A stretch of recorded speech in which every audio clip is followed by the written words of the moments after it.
Time to replace the replacement badge or emblem on the front of the Hyundai Santa Cruz. I just don't like the one that I put on.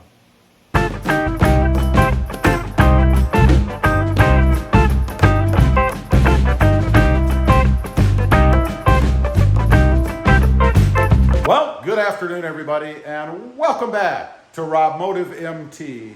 And that's right, it is time to replace the replacement engine badge or emblem that I put on my Hyundai Santa Cruz. You know, I bought a replacement. That's what's on there right now. I painted it, kind of made it my own, but I don't really care for it. I think it kind of clashes with everything, if I'm being honest. It clashes with the pewter grille. It kind of clashes with the color of the vehicle. And even the black down there. There's just too much going on here in the front. So I had pulled off the original, which I still have, and I painted it. It's sitting over here on the workbench. Let me show you what it looks like. Right here is what it is. It was painted with a bed liner.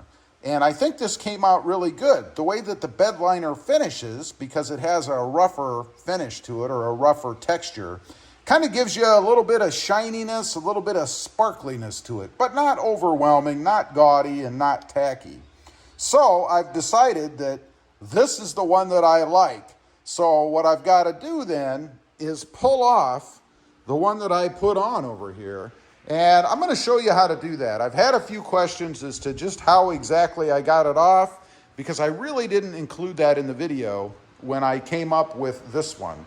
So I'm going to set you guys up. I'm going to show you how to take this one off. The only difference between this one and what you have is there are two pegs on the back, if you will, two little rods that have a pressure washer on them originally.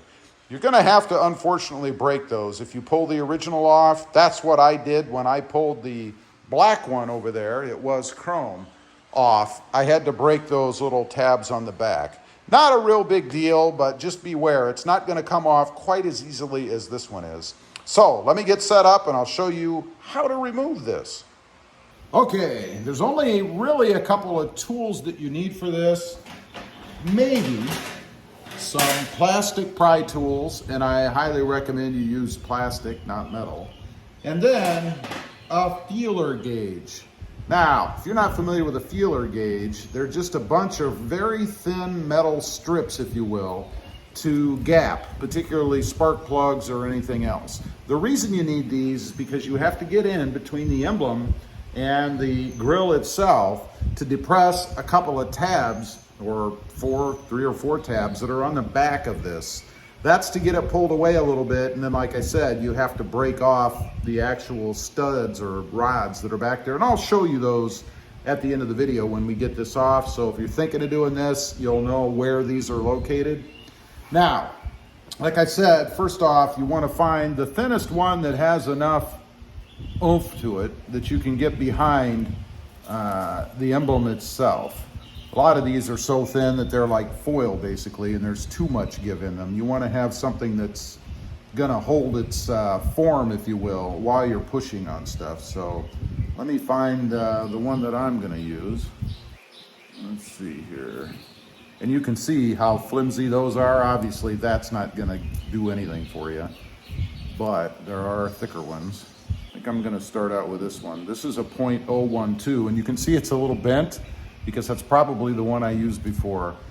So either that or the .013, or maybe even a little bit bigger. Let's see if I can get that one out. Unfortunately, they grease these things up, so they're very slickery.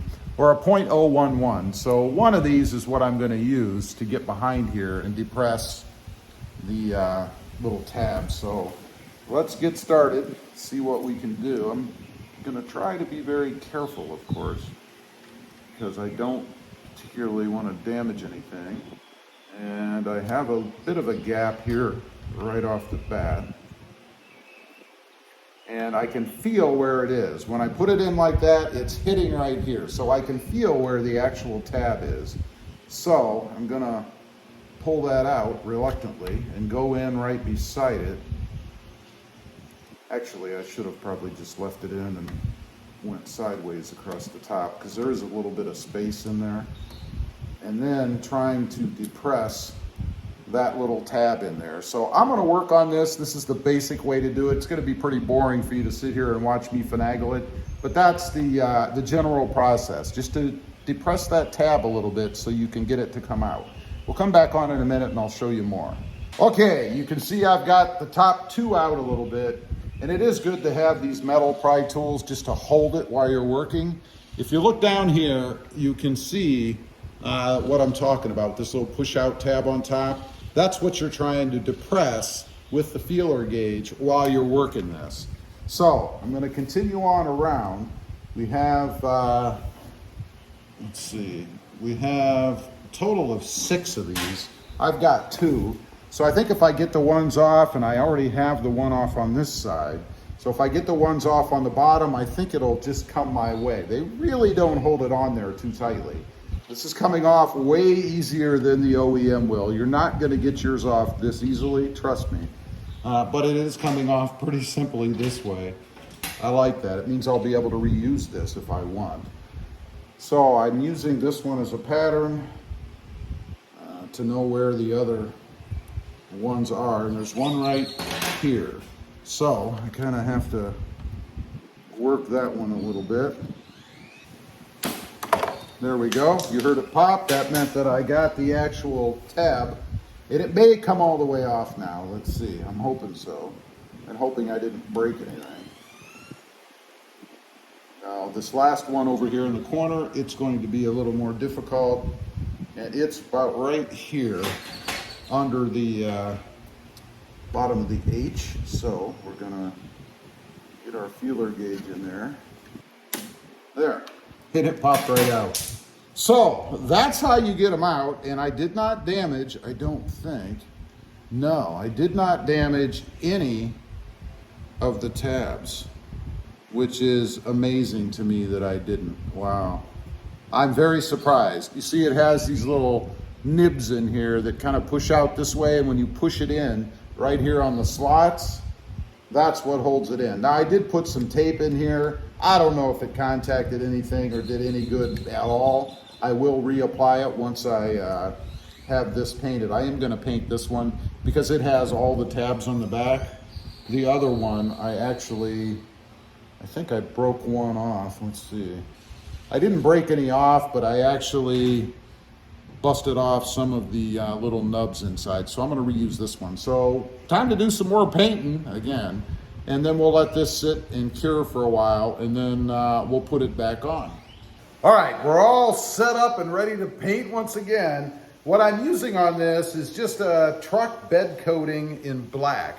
It's a Rust-Oleum product. This is what it is. I have used this many times in the past, and I gotta say, this stuff is awesome for all kinds of blacking out or anything like that. It holds up well, it has texture to it, and it looks good.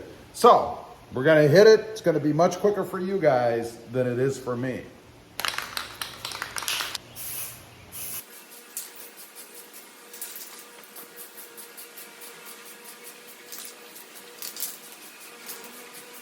All right, I am done and had just enough paint to do the job. It actually ran out, maybe on my last spray, if you will, but that's good because I don't need any more. This is what it looks like right now. Of course, it's very similar to the other one since I did it the exact same way. It's very wet. Got to leave it dry, and I'll let this go for probably a week. So it'll be a week from now when I put it on. Again, it's a pretty simple mod to do once you get that piece off. Anyway, leave a comment. Let me know what you think of this mod. Something you've considered doing just to get rid of the chrome in the front of the grill? I'd be curious to know. Also, real quick, I do have 2 additional channels. Rob Motive, all about the Toyota Tacoma, and Rob Motive JT, all about the Jeep Gladiator. Check them out, and if you're interested, please consider subscribing. Thanks for watching. Stay safe out there. Bye.